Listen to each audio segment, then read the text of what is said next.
All right, everybody, we're back on the Skywatchers Radio on the Dark Matter Digital Network. That's right, I said it right, yes.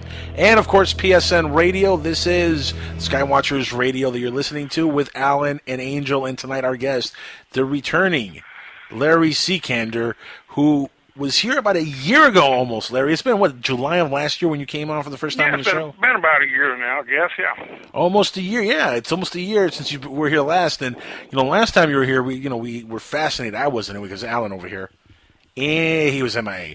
But I loved... be that way. That's right, I was MIA. You were I don't know, you were being detained by the authorities. I don't know what's going on with you. Oh, wait a minute, was it that time that I was being detained? I think it was. That was a secret society grabbed him, huh? Yeah, that's what it was. No. For those of you that didn't hear, at one point during last year, I sort of got detained at a TSA checkpoint for accidentally having a firearm in my backpack, going through an airport. Accidentally. It really was an accident. Accidentally in your backpack going through an airport with a firearm. Exactly. Happens to me all the time. That sounds reasonable to me. Happens to me twice on Sundays. They let you go, right? Yeah. Actually, they did let me go. They just fined me $3,000. Minor detail. Yeah. A couple of high rollers like you guys, you can afford stuff like that. Oh, that's funny. Oh, him maybe. God, that's funny. I mean, did you not hear him cracking open like coins? Yeah, I heard that. This man is right. That's for lunch tomorrow. I'm cracking open coins because I can't afford the dollar bills. Damn it! Copper's. You get more money for copper than you do silver. Actually, that's true. Worth, no, copper's worth today. What is it? 2.8 times its. A penny is actually in melt value worth 2.13 cents or something. My God, you're a nerd. Hey, listen, I wouldn't mind counting pennies like that, but it's illegal to melt, so you can't. Yeah, well, but if it's melted, you don't ever know it's penny. Well, I didn't hear you say that. I didn't either. Okay, good. Somebody's tapped the line and said that, probably the government. So tell me, what's the wonderful topic of the day for you? Hold on, let's go back and give a little rewind here, Larry. Give everybody a little synopsis of your story from the last time you were here, because obviously it's been almost a year, so a lot of the listeners might not have heard that episode. Alan over here, of course, never listens to the archives, so he has no clue what's going on ever at all. He's completely blind to the fact. Good thing we're on radio. I'll give you a basic rundown on the story. Give us the rundown again, and then I want an update of what's going on with right now with the last year. But go ahead, give us the rundown. Information to spread today too. Go ahead. Anyway, the story starts in 1985. Bob White was a music entertainer with movies and stuff like that, and he's on a trip to Las Vegas with a girlfriend. He'd passed in the night somewhere in his travels. In the high desert of Arizona, or high desert of Colorado, on old Route 6, they saw a bright light on the ground. He described it as a size of a full harvest moon or a three-story building, but extremely bright. They kind of rolled up on it, and she was scared. He was sitting outside the car. She turned the headlights on the car, and Bob described it in a blink of an eye. This light shot connected with two tubular neon lights high in the sky. There was a flash or an explosion, and this object that I have now was propelled back to where he originally saw the light. Right. He followed the groove in the ground where it hit on the side of the hill and picked the thing up. And he had it for 10 years. He was still performing at that time, and he didn't want to be known as a UFO nut, so he didn't bring it out or do anything about it, just put it away, stuck it in his closet. In 96, he decided he'd retired. He decided to see if he could find out what the thing was. It had been bugging him, all those years, what he saw. And he went down to Eureka Springs. At a UFO conference down there that used to be run by Lou Ferris. It's now Dolores Cannon's daughter's running it. And trying to meet some UFO people, Linda Moulton Howe and a bunch of the crew that was the original crew from that conference down there. Nobody was really interested in him, and he didn't get any help or to speak of. Anyway, it boils down to the point that we've had about 19 years worth of research into this now, from 96 up to today, and there's still testing being done in Colorado or in Connecticut and in Carolina on samples of the object. It matches no known alloy aluminum manufactured on our planet. It was definitely outside of Earth's atmosphere. From the testing we've had from cosmic radiation tests, gamma, beta, fast neutron radiation tests. Mm-hmm. There's a nuclear test being run on it right now in Connecticut by Peter Braulio. He's a top-notch expert in the field, does testing for soil samples for the government and everybody else. And the decay rate is... Larry, real quick, do you have the radio in the background on or the TV? No. Oh, wait a minute. I know what it is. Getting feedback, aren't you? Oh, we're listening to our show on your show of the show.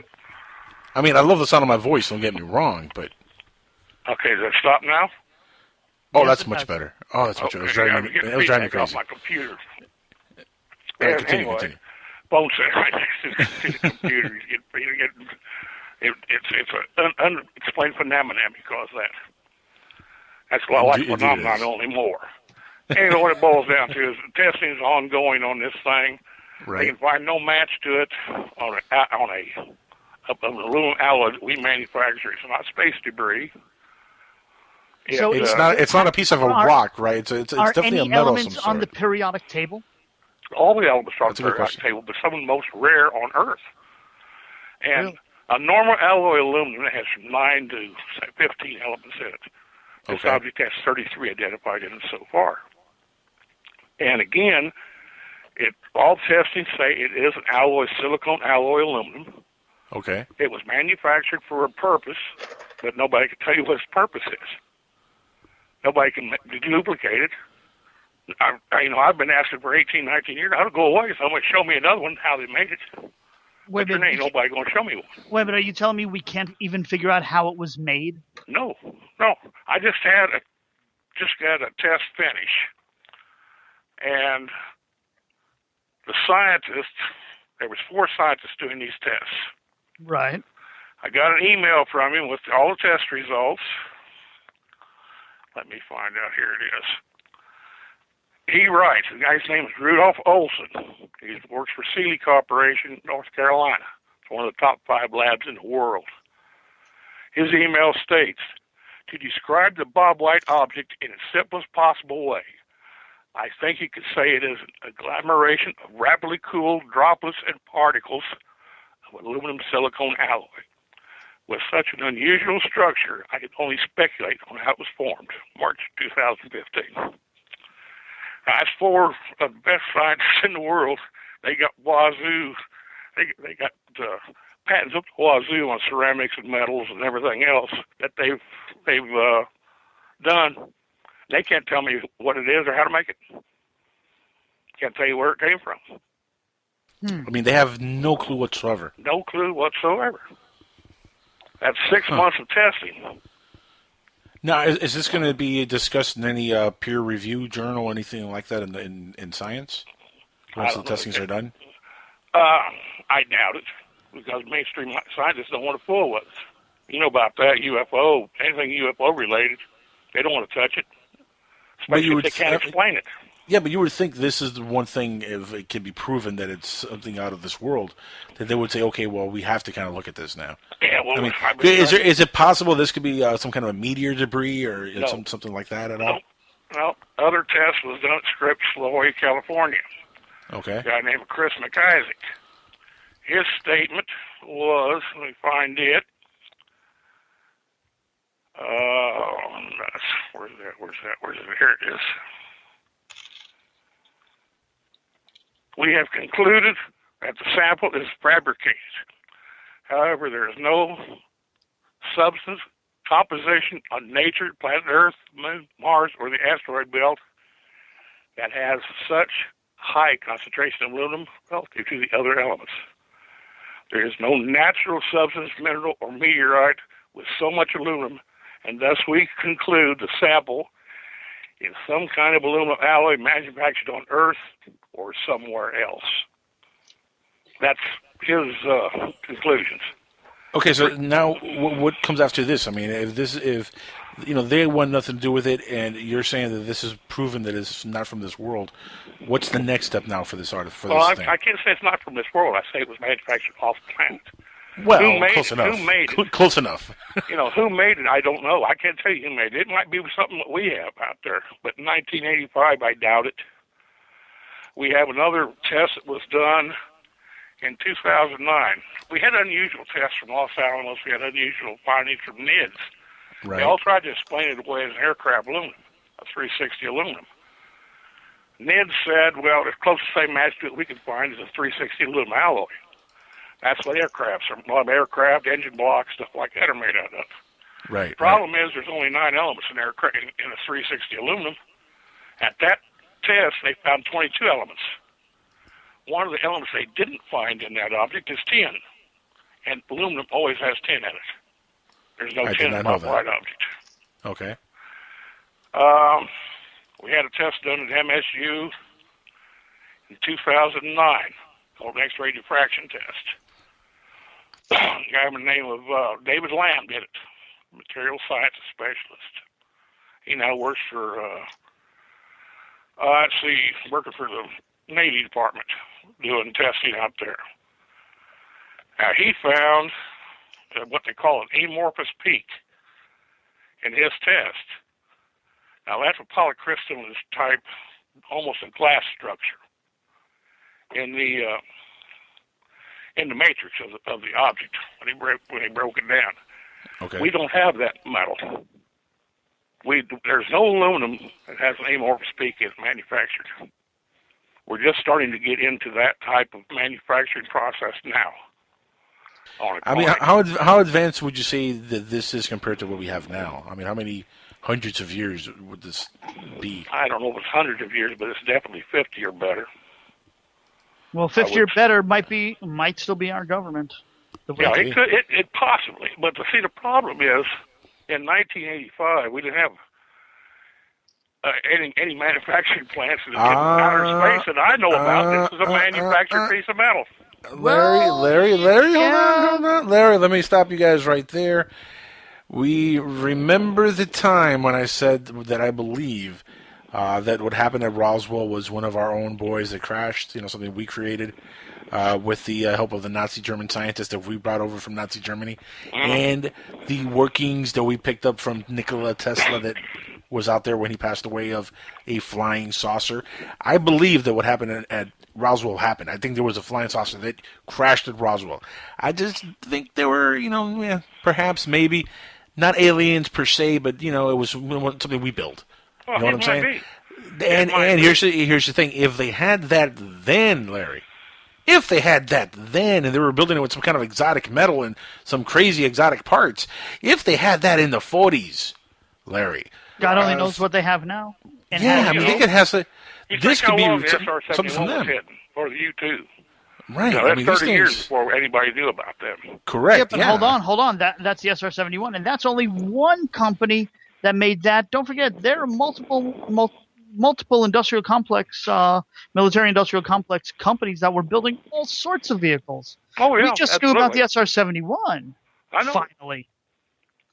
I mean, how long was the stealth running before we knew about it?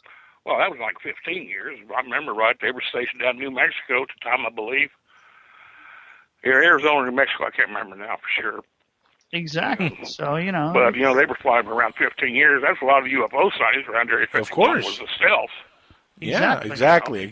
I mean, that's been my theory for a long time, Larry, that a lot of ufology is based on misidentification of things that are black budget projects. Absolutely. Now, that's not saying that there's no such thing as aliens coming down to Earth. No, I believe there are aliens out there. I do think they've come to Earth. I think they've visited once or twice, maybe 3 times. Who knows? I think they've been around here and they said, bunch of monkeys running the world. Who cares? And they left. When they came back, who knows? But here's the thing. A lot of the things that people are seeing are man-made. Go ahead, Larry. Oh, absolutely. Absolutely. The problem with this object is nobody can show me another one. But if it's a black budget project, Larry, how are they going to do that? It's black budget. In 1947, right? You feel me? In Denmark, there was a piece of metal recovered. Right. And there's a file number from the Counterintelligence Corps, declassified document 2000. President Clinton in between cigar smoking. He classified a bunch of stuff, and when he put his humidor away, and her name is Monica Lewinsky. that was his humidor, all right. Yeah, anyway, have you seen Hillary? No, he said my choo-choo train just fell off the track. Yes, my wife has a penis. Yes. Okay, Denmark, 1947, prior to Roswell, there was a piece of metal recovered from a UFO encounter in Denmark. The file number is 202085. You type just that number and you'll come up with a file. I have it on our websites and Penrest and every place else too. When it shows an object recovered from a UFO encounter, and that's their words, not mine. That's what's on the cover sheet of the file. Right. It says recovered from a UFO encounter, blah, blah, blah, Denmark. And when you sit there and lay the points of Bob's object and overlay it on top of that object, the points are exactly the same. Okay. What do you mean by the points are the same? Before the object was cut, the object tapered from a rounded bottom to a point. Right. Okay. I'm trying to visualize this. Go ahead, continue. You know, I think you've seen the original picture, haven't you, Angel? Yes, you sent it to me, yes. Okay. If you overlay that file and place Bob's point next to on top of that other one, they're exactly the same. Right? There's a little hook or little hooky type deal on originally was on the end of Bob's object. They match perfectly. You know, so the government's got one. We had a DOD scientist named Gilbert Jordan come in to the museum when we were still open as far as a physical entity goes. He said he worked at Dugway and he had seen that object, and he signed a release that he had seen something that looked just like Bob's. He was on TV too at the same time when he was on with News Channel here on Channel 3. And you know, I can't tell you who made this thing.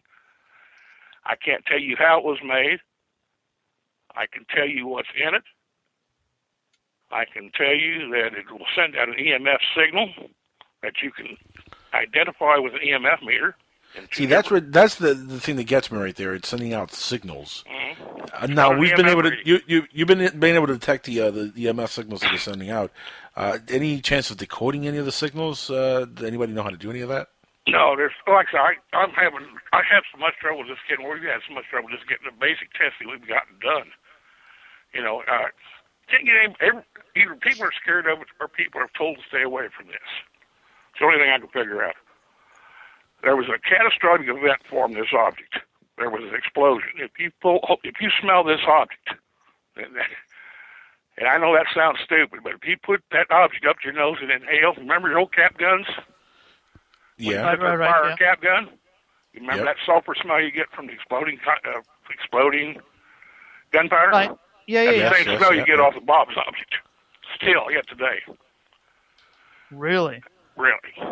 So there was and his statement, his polygraph test, his eyewitness testimony states there was a flash or an explosion. Now, if this was ejected off these two neon lights, then it was forced. I mean, there was either emergency ejection of some sort or something happened that formed this. How big was it when it was ejected? We have no idea because it was elongated. It's got layering on the outside of it. Now, if you know anything about aluminum alloys at all, you will never see aluminum layer. You can't do it in an oxygen environment. No, I'm not a metallurgist or anything like that. Yeah, well, you don't have to be a metallurgist. But here's the thing, though. I mean, what are the chances that this thing came to be because of the explosion and just, chemicals mixing in the explosion itself? I don't know. It's as good a scenario as anything else, or it could be a location device setting out a signal.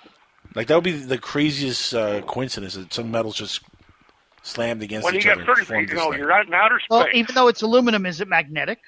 No. That's not magnetic. Yeah. It's not magnetic, but it gives off a signal. Right. Now, is it a pulsing or is it a straight constant? I mean, come on. It's not constant. It varies up and down, and it also depends on the humidity in the air. Oh, that's interesting. And it'll hold heat. It'll stay warm if you heat it. It'll stay cool if you cool it. It's usually 2 or 3 or 4 degrees cooler than the ambient air temperature around it. Huh. I mean, there's just this kind of thing. I've never seen a Briggs & Stratton do that.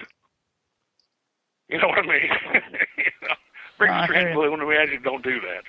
Now, let me ask you: do people get like weird feelings when they're around it for the first time? Because if it's giving out signals, it might be giving out some kind of a signal that might interfere with the human. I've had people hold this thing and you'll see goosebumps jump over in their arms, just right there, it's almost like somebody flipped a switch. Some people can't hold it or can't stand to be around it before they even know what it is. And especially Eureka Springs, I had it on display down there again this year, and many people was coming up to it, and saying they were receiving or feeling the pulse or whatever. Like I say, it doesn't bother me, or it hasn't bothered me as far as I know. Nothing's dropped off yet. Well, you've gotten attuned to it probably or something. I don't know. Yeah, like I say, I don't know. I don't know. And are you glowing in the dark at all? I don't know. I haven't turned the lights off lately. I might be. I don't know. Here's the thing, Larry. You didn't find the object. The object found you. Yeah, but it found Bob. Then you found Bob. Well, the object told Bob to find you. And I don't know if that's a curse or a gift. I'm not real sure yet. Me and Bob were good friends. And I knew Bob 2 years before I ever heard the story. Which is kind of surprising because I mean, if you have a story like this, anybody that you meet, I mean, this is like one of the things I think would be one of the first things you talk about. Like, Bob wasn't like that. Especially if you have a friend who's into these kind of subjects at all in any way. Man, that's a piece of conversation you have over a beer. It's like, hey man, check out this object I got. It might have been for a UFO. I found out about this over breakfast one. We ate breakfast together a lot. And I'm sitting there. I'd seen Stan Friedman on the History Channel doing his Roswell bit. Stanton Friedman, okay. And I'd went to breakfast with him that morning. I'm sitting there, stuffing my face full of food, and Bob is too. I said, man, what hell of a show I seen last night. This Roswell thing, and the aliens and Christ sausage, and I'm going blah, blah, blah, blah, blah. He don't miss a beat. He's stuffing food in his face. He said, oh, hell, that's nothing. I got a piece of one in my closet. Well, that's a conversation opener. Yeah, no kidding. It's like, okay, continue. I'm saying, yeah, okay, Bob, you got a piece of a UFO in your closet? He says, yeah, that's where I keep it in my closet, my gun case. I want to see that, so I went over to the house and seen this before it had ever been cut or anything. And he went in the back closet, come out with a .357 gun case, unzipped it, pulled that thing out, it was in a plastic bag, and handed it to me. And as soon as I seen it, I knew it was aluminum. But I could not figure out how it could have that scaling effect on the outside of it. There's just no way you can do that in a molten aluminum injected. You can't cast it. It's too fine to be cast as far as the detailing on it. And the second thing is about aluminum, when it cools, it's always rounded on the edges. It's never a sharp, flat splatter. It's always rounded at the edges. These shads are off of the object, raised away from the main part of the object, layered like a pine cone. Like a pine cone, yeah. Like a pine cone. Or I called it like pin feathers on a chicken leg, turkey leg. We've been talking to Larry here for a good 25, 30 minutes now about this object that he has in his possession, which my co-host here, the other guy, just saw for the first time. What are your impressions of the object for seeing it for the first time there, Alan? I'm thinking, honestly, it's possible that there were no things that saying it was a meteor or anything, but I'll tell you this. This looks like it was shaped, and when it was in the air, maybe it was molten, and it solidified as it got closer to the Earth. I don't know. Maybe it's It's Transformium from the movie Transformers. I don't know. I'm looking at it and I'm like, wow. Okay, your scenario is just about right. We know it was in a molten condition. It was ejected in force from whatever it was came from. Originally from, right. Or whatever it was. It was a molten condition forced under extreme pressure into an extremely cold environment. And the outside solidified. Now, the extremely cold environment has to be space, I would take it, or somewhere. Anything, yeah, that's what you have to figure. Right. And the testing, even the NIDS test back when they tried to compare this to a 360, says that rapid heating or rapid cooling took place. Uncontrolled rapid cooling is the way they said it. But yet they're still trying to make it something that's in their book. The problem is, see, this object don't fit the book. Yeah, and you get a mainstream scientist, a metallurgist, that is so smart he knows everything. And then you show him something, and he can't find it in the book, that it don't exist, or it's not real. Well, it's like right smack in front of him. Hate to break the news to you. I had a guy come down to Rick Springs 2 years ago. I was one of the presenters down there. And I keep dodging when I do this. I always bring the object with me so people can see it, because they don't believe half the time, what you're saying. And if you don't see it, hold it in your own hand. Have people offered to buy it from you? Oh, a couple people, yeah. What's the best offer you've gotten? We had we had a guy, big real estate mogul out in Nevada, offer a couple $100,000 for it. Huh. But that's it? Really? Yeah. And, it's not that's a lowball offer, really. Yeah, but that's a lowball offer. Was it Donald Trump? How do you put a price on something that nobody can compare it to? Hey, well, here's the thing. Yeah, well, exactly, I'm wondering with current technology. A couple 100,000. I mean, can this be duplicated? With current technology, though, can this be duplicated at this point? I doubt it. I sincerely doubt that this can be made yet today. I mean, you put aluminum in a hyperbaric chamber that takes out all the air, so you now have the oxygen. Okay, good start. Good start. Okay. So then the question is how do you can use magnetics or acoustic levitation to actually make a weightless space to form this in. Okay.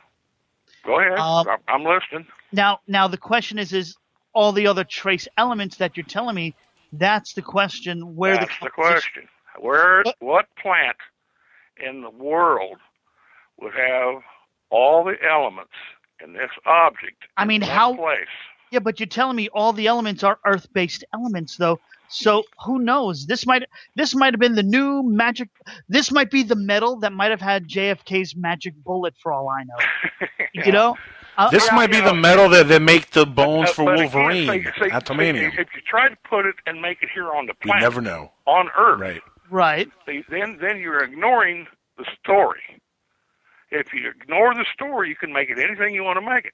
This was formed outside of our atmosphere. It wasn't in a plant or a... Wait, but hold on. Now, there's a difference between saying this was formed outside of the atmosphere or this has been housed. What proof?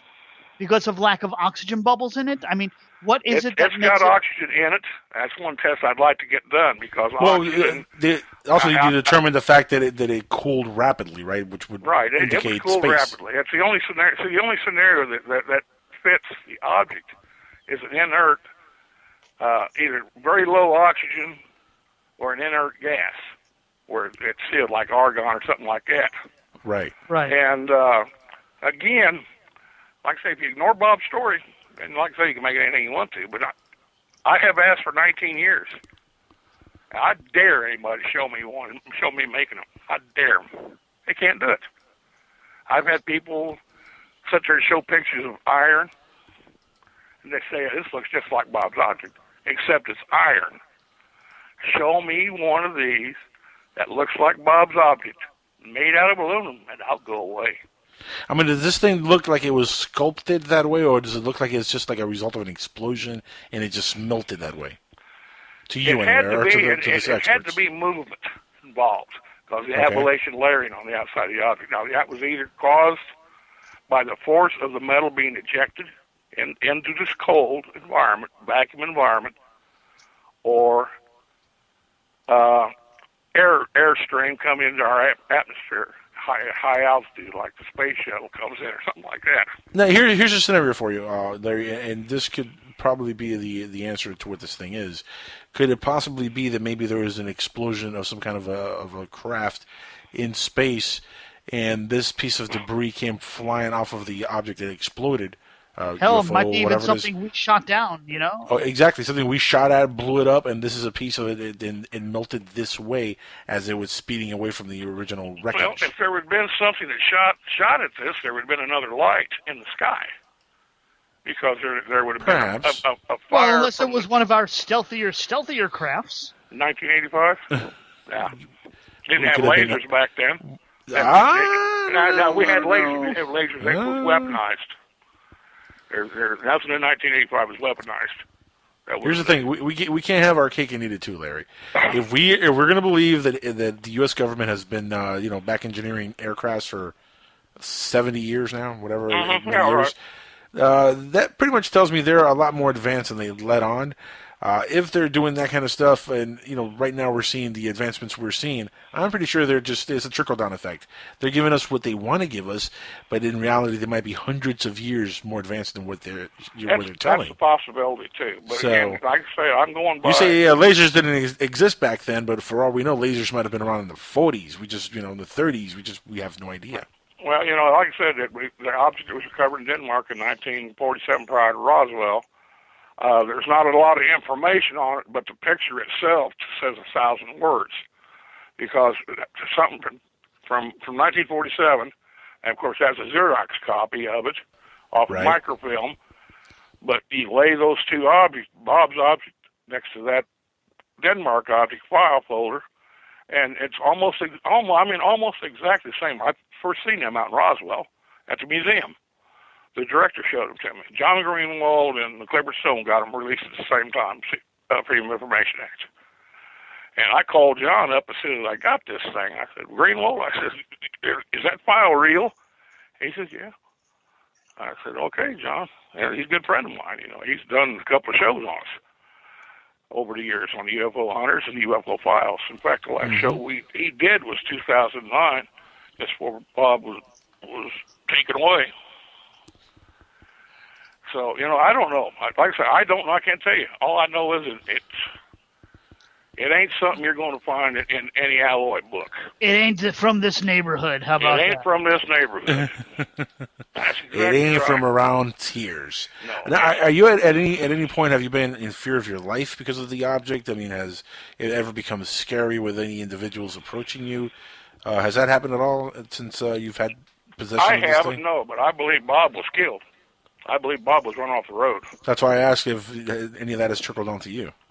I haven't had any problems to speak of that I can relate to this object. You've had other troubles? Well, I can't say it's to this object. I can't connect it to this. But listen, if his phone gets cut off suddenly, just realize, folks, we had nothing to do with it. They got him. Yeah. Yeah, okay. Well, you'll hear a lot of loud bangs before they get me. You'll hear. He's in a bunker, Alan. They ain't gonna get him. It's okay. If I go, there's gonna be a couple go with me. Put it that way. Yeah. I mean, I'm packing, so to speak. Hey, that reminds me. I'm looking to sell one of mine. If anybody wants one. Not the one that you were arrested with, right? No, actually, no. No. Did you ever get that one back or no? I got to file paperwork for it in about another 3 months. Oh, my goodness. Yeah. I'd buy that one. They got to use it a few times down the border first, and they can get it back. That's correct. Put a couple bodies on there. That's right. Sprinkle a few bodies on this one. It's guys, it's like I said, I'll tell everybody, and I'm open to mainstream scientific investigation. I don't want UFO laboratories. I don't want people really connected with UFO fan. I want mainstream laboratories. That's what I'm dealing with, who I'm dealing with.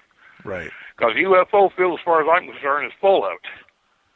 Yeah, but as soon as you mentioned this thing came from space, and we believe it's from something in space that is manufactured, you're going to get that same look a UFO guy would get. I was abducted by little gray guys. I don't tell them that. Okay. That's how we got a test done in MSU. So how did you approach them? Sample in and said, "Hey, can you do an XRD on this?" Said, "Sure." The guy looked at it, And he says, where'd it come from? I says, it come out of the sky. That's all we said. And the guy that was doing the test, he looked at it, and he said, oh, it's a piece of aircraft aluminum, probably off a 747 wing. Exactly what he told us, as David Lamb. Now, is there any chance that this could be something like out of the movie Joe Dirt? Do what? Alan, remember the movie Joe Dirt? Yep.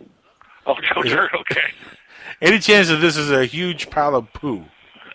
It's been called alien. It was called alien poo in one of the stories. Was done on it. All I can say is if it hasn't melted yet, probably not. Yeah. Alien suppository or whatever, you know. Well, let me ask you, if it's aluminum, instead of breaking off a piece, has anybody tried melting portions of it and see if it's still magnetic? Yeah, I have a melting. And it cools off? I just got that test done, too. I did not know the melting temperature on it, which is a tad above normal aluminum, and it stays molten a little bit longer than normal aluminum. So there is an anomaly there, too. Now, here's the question. So it can be melted, can be chipped. Is it still giving off radio frequencies or EM frequencies on the pieces that have melted out? Huh. But it was last month. No. No. What I'm saying is the piece that was melted off, would it still give off frequencies? That piece. That's what that piece. I've never checked that. That's a great question. Yeah, if you can cut off a piece. Yeah, once you've changed the consistency and maybe the molecular alignment, I'm just wondering if it still has the same properties as it did when. I've never checked because Chase Classy's got that piece with her right now because she's got a couple of tests I want her to run. Well, you said you have a piece of melted, so I was thinking maybe it should. Yeah, it was melted here back in March. Oh, okay. Rudy Olson did those tests at Sealy. Okay. We had never ever gotten a melting temperature on the object because we didn't want to melt a big piece of it. Right. And this test I had done at Sealy this time, I broke a chad off the outside of the object, one of the chads. Right. And I sent that to Chase, or actually didn't send to her, I gave it to her in Ohio when we was doing some recording for a documentary. And she's a forensic specialist. Okay. And I gave her Rudy's address with Sealy because he had already volunteered to do free testing for me. Oh, that's cool. That was nice of him. And I jumped all over that. We're talking, like I say, number one of the top 5 in the world labs. And then that way I've got a chain of custody of the object, of the piece. And it went to her. I went to Rudy. Rudy did it. He did these testing. I got all the reports back from him. He also tested at the same time and some metal recovered by a guy by the name of Benny Foggins. Benny recovered a chunk of metal in his driveway from a UFO. Almost the same breakdowns on the basic elemental in it. Again, other than he does have tin in his. But he has an off-Earth strontium read in his also. And I have a sample, or we have a sample of the Rendlesham debris. Rendlesham Forest, yeah. Mm-hmm. Rendlesham Forest. And he's running sample tests on that now, along with Colonel Howard, I believe. No, that's not right. Colonel, who was the guy at Rendlesham? Wasn't Howard. Wasn't Howard. That's Roswell or whatever. Right. Anyway, one of the guys was on the police team. Okay. All right. That picked it up, and they had samples, and they're doing. Nick Pope, I guess, is involved in that too. Probably him, Peter Robbins, and some of the other guys. I don't know. Robinson don't sound familiar, but it was one of the guys from the MPs, and they're doing testing on it right now. And I'm damn near bet you that the silicone or the aluminum on that elements break down about the same as Bob's, and it'll break down the same as Benny's. And that ties in 3 separate eyewitness UFO encounters with the same basic leftover leavings from those encounters. Now, so is this a fuel cell? Could this thing be a fuel cell? I don't know. Could be, yeah. Could be alien poo. So, and there you go. That's a long distance suppository. I don't know. Yeah, that's a big alien if that's a suppository. Yeah, mighty big alien. It's one of them reptilians, I guess, or whatever. Man. Yeah, it's such an amazing story. I wonder, have you guys done any like X-rays to see if there's maybe anything in that this thing might be casing something, like maybe it's like holding something within it? I haven't had a chance to do. I can't. That's a test. It's a $high test. It's an X-ray deal. Because it's sending out a signal. There's a good chance there might be something in the middle of there, just being encased in this thing. Yeah, what's inside it? I can't say what's inside it. It's an egg. I don't know. Pandora's box. Pandora's pod. It's going to break open and take us all. Pandora's pod. Laugh all you want. You never know. You never know. Enough of us have seen the Andromeda Strain and all these other movies. Yeah, the actual zombie apocalypse when I started this. That scenario is very plausible. Yeah. Very. This might be what starts a zombie apocalypse there, Larry.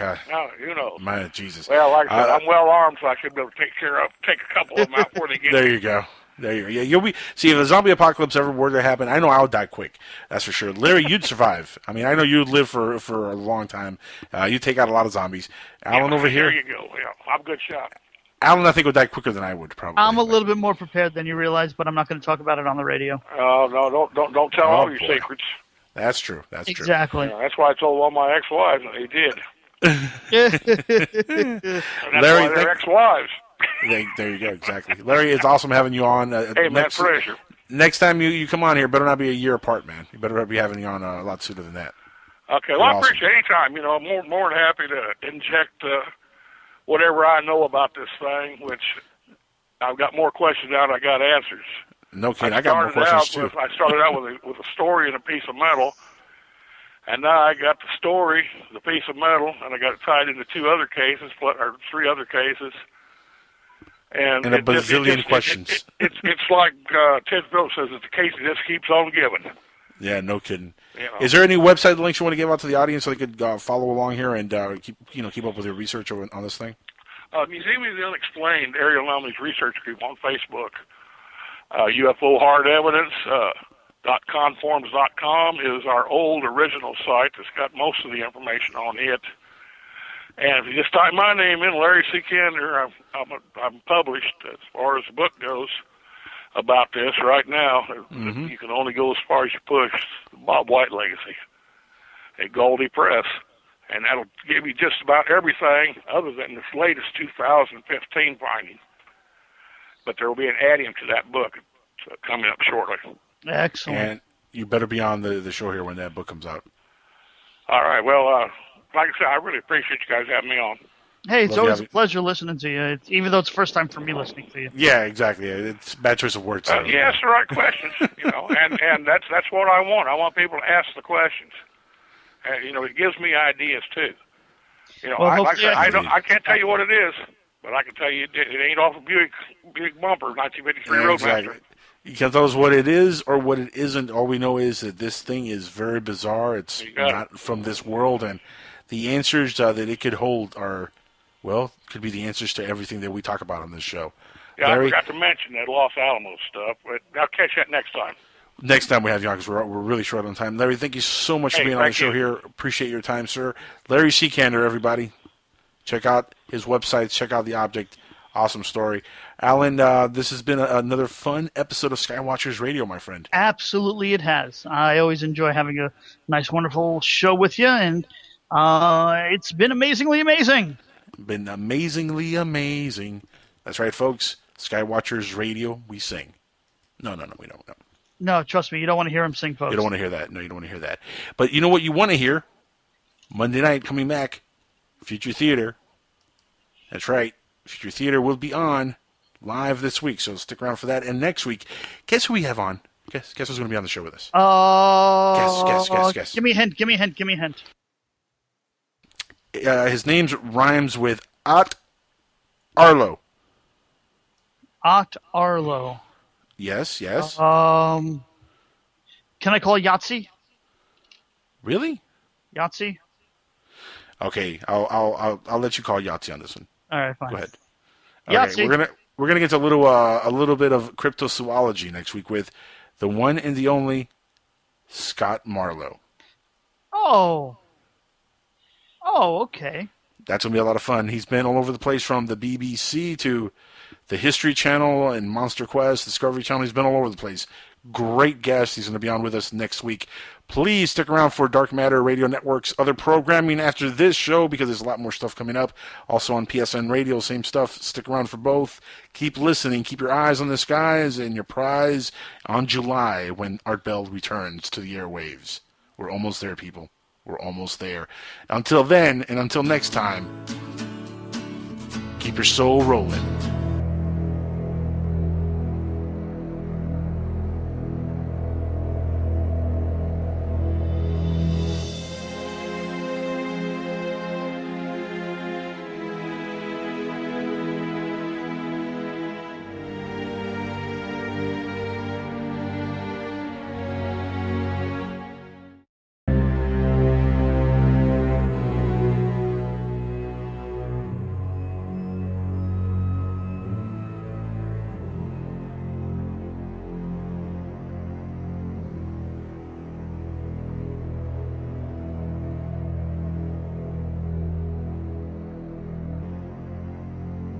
All right, everybody, we're back on the Skywatchers Radio on the Dark Matter Digital Network. That's right, I said it right, yes.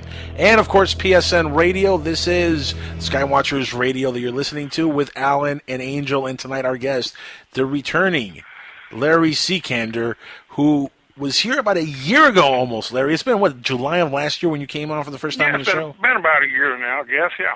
Almost a year, yeah. It's almost a year since you were here last. And, last time you were here, we were fascinated. I wasn't, because Alan over here. A three-story building, but extremely bright. They kind of rolled up on it, and she was scared. He was standing outside the car. She turned the headlights on the car, and Bob described it in a blink of an eye. This light shot connected with two tubular neon lights high in the sky. There was a flash or an explosion, and this object that I have now was propelled back to where he originally saw the light. Right. He followed the groove in the ground where it hit on the side of the hill and picked the thing up. And he had it for 10 years. He was still performing at that time, and he didn't want to be known as a UFO nut, so he didn't bring it out or do anything about it, just put it away, stuck it in his closet. In 96, he decided he'd retired. He decided to see if he could find out what the thing was. It had been bugging him, all those years. I mean, did you not hear him cracking open, like, coins? Yeah, I heard that. This man is right. That's for lunch tomorrow. I'm cracking open coins because I can't afford the dollar bills, damn it. Copper's, you get more money for copper than you do silver. Actually, copper's that's true, worth, yeah. No, copper's worth today, what is it, 2.8 times its a penny is actually in melt value worth 2.13 cents or something. My God, you're a nerd. Hey, listen, I wouldn't mind counting pennies like that, but it's illegal to melt, so you can't. Yeah, well, but if it's melted, you don't ever know it's a penny. Well, I didn't hear you say that. I didn't either. Okay, good. Somebody tapped the line and said that, probably the government. So tell me, what's the wonderful topic of the day for you? Hold on, let's go back and give a little rewind here, Larry. Give everybody a little synopsis of your story from the last time you were here, because obviously it's been almost a year, so a lot of the listeners might not have heard that episode. Alan over here, of course, never listens to the archives, so he has no clue what's going on ever at all. He's completely blind to the fact. Good thing we're on radio. I'll give you a basic rundown on the story. Give us the rundown again, and then I want an update of what's going on with right now with the last year. But go ahead, give us the rundown. Information to spread today too. Go ahead. Anyway, the story starts in 1985. Bob White was a music entertainer with movies and stuff like that, and he's on a trip to Las Vegas with a girlfriend. He'd passed in the night somewhere in his travels. In the high desert of Arizona, or high desert of Colorado, on old Route 6, they saw a bright light on the ground. He described it as a size of a full harvest moon, or... he was MIA. But I love... be that way. That's right, I was MIA. You were I don't know, you were being detained by the authorities. I don't know what's going on with you. Oh, wait a minute, was it that time that I was being detained? I think it was. That was a secret society grabbed him, huh?